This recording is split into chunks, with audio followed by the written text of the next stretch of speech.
Adams Oshiomole, who is considered to be the godfather of Okpebholo, has finally reacted to the waha between Peter Obi and Okpebholo, who is the Edo State governor. Don't forget, for a while now, that issue has been on the commentary section of virtually all Nigerians, especially the obedient and key supporters of Peter Obi, as Okpebholo have been dragged left, right, center over the comment he made. Now, Adam Oshiomhole has decided to pick up that particular issue and talk about it expressly. And I just want you guys to listen to him and consider some of the details he's going to bring forward so that we talk about it in the after his comments.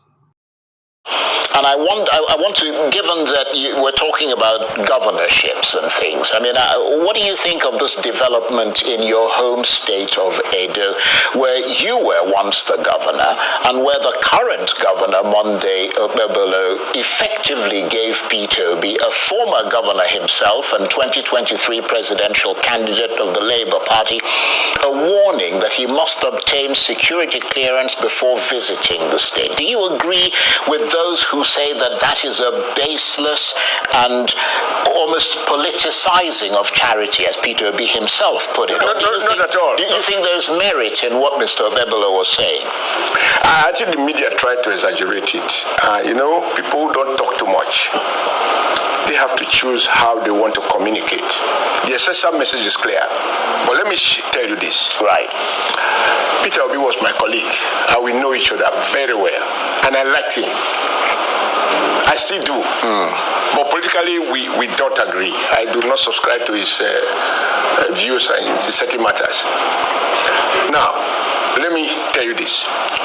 On the 4th or 3rd of June, I was invited by Academic Staff Union of Universities of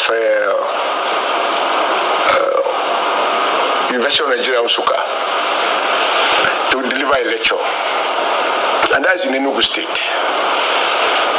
I was once a governor. I'm no longer a governor. I know what the protocol is.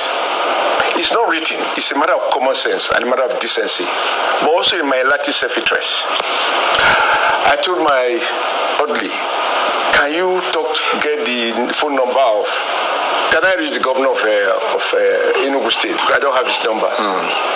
He said he doesn't have to go and look for it. Eventually, he was able to get the ADC. And he got the ADC, and he gave me the phone, and I spoke to the ADC. ADC, please, can you connect me with the governor? I want to speak with him. He said, it's not available. Okay. Can you help me convey a message? But I have this invite, which I have accepted to honor, and I will be coming to Enugu tomorrow or next tomorrow. I will be grateful if the His Excellency is informed of my visit. Number 2, I will be even more happy if he can assist me with a vehicle and to provide me with security from the airport to Nsukka. There is no law in Nigeria that says I must do that. But having been a governor, even though now no more a governor, I understand that the governor of Enugu State needs to know I am in his territory. Not that the Nigerian Constitution says I should say so. It's a matter of personal discipline and protocol. When I was governor of Edo State, President Olusegun Obasanjo, if you do remember President Olusegun Obasanjo, indeed, you remember that he was described nobody can ever forget as behaving as alternate president. And running NSC like a parallel government, wanted to overthrow his government. He accused me of treason. So we were not best of friends. But there was nothing personal. It's just that I questioned and I fought against some of his policies. But when, after being president, I now became governor, and even at that, I believe I was rigged out of, not that I believe, I was rigged out by his party, the PDP, under a policy of do or die. But I went to court and I defeated his party, and I was sworn in as former president of Nigeria. Not just for a former governor, former president of Nigeria that command the amount of respect that you have acknowledged. He was coming to Edo. He informed me that I will be coming to Edo. And he said he was going to do XYZ. Okay. And he would like to see me. Oh, fine. So we arrange, get vehicle to the airport. to receive him, to accord him all the necessary respect, provide all the logistics he required, as well as security. And he even humbled me by coming to my residence. And immediately asked him, "Why are you here?" He said, "This is Obasanjo now," to quote, "Whoever you think you are, when you are going to a state, there is a constitutional authority in that state, and you are a politically exposed person. It is just normal and out of respect that you go, even if that person is your grandson, to say, Mr. Governor, I am in your territory." That is why he has come to inform me he's in Edo and to share with me what somebody want to do, and for me to accord him all the respect. That way it should be. So all that, now let's face it, the property of Edo State government is trusted in the hand of Edo State governor. Right? So if anyone, myself inclusive, and I believe you inclusive, if I go to Enugu State or Anambra State when Obi was governor, and I want to visit a government-owned facility like a NOSI institution, it's a matter of decency and self-respect, right, to say I'll be coming, I'll be visiting not a private facility. That school is built, equipped, and owned and funded by the state government 100%. So Peter Obi's handout is not any way compared to what the government institutionally provide every year in the budget, right? I understand. To support that institution. Well, let me come in here. It doesn't matter the fact that he has good intention. Yeah. But Obi as a former governor shouldn't allow that. I understand what you mean. So maybe what you might argue is how you interpret choice of words. Right. But the intention of Governor Monday is clear to me. Well, please, if you are coming, it's just nice that you inform me. If you ask me, now what I've just told you now, I give an example of myself. I've given you an example of Obasanjo. What is wrong with Obi? Yeah, but let me just say this.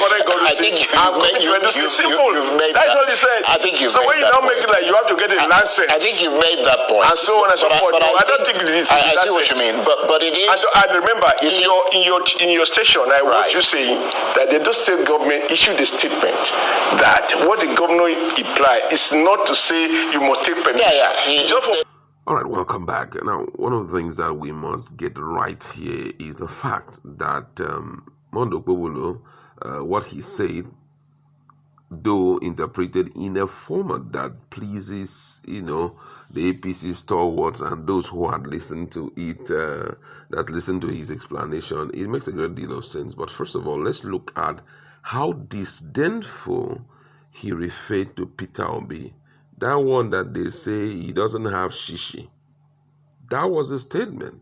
Now, if you look at the way that issue was addressed by Governor Alias, some level of dignity, that's why it wasn't trending, But the issue, the case of Mondo Okpebholo was such that he disdainfully talked about Peter Obi. Now, if not for anything, you give him his respect as a former governor of Anambra State, one of the wealthiest states in Nigeria.